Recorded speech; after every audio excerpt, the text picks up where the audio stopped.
লিফটে করে তো চলে আসলাম, দেখে নিই এবার 101 নম্বর রুম। রুমটা শুধু একবার দেখো, ঝাঁচকচকে রুম, একদম পরিষ্কার পরিচ্ছন্ন কিন্তু রুম, এবং পরিবেশটাও কিন্তু একদম পরিষ্কার পরিচ্ছন্ন। বেডের কাভার কিন্তু একদম সাদা ধবধবে, সাদা, মনে কোনো কাদা নেই এই হোটেলের মালিক বা ম্যানেজারের।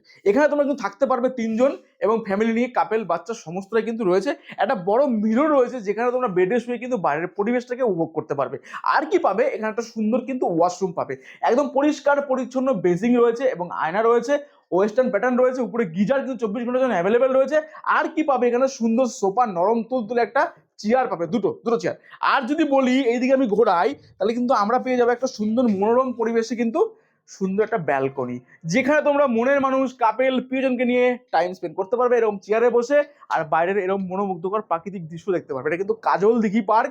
তাহলে আর দেরি কিসের, স্ক্রিনে দেওয়া নাম্বারে ফোন করো, বুকিং করো, চলে আসো hotel signature, location helipad ground, Kajal Dighi park, bypass রাস্তা।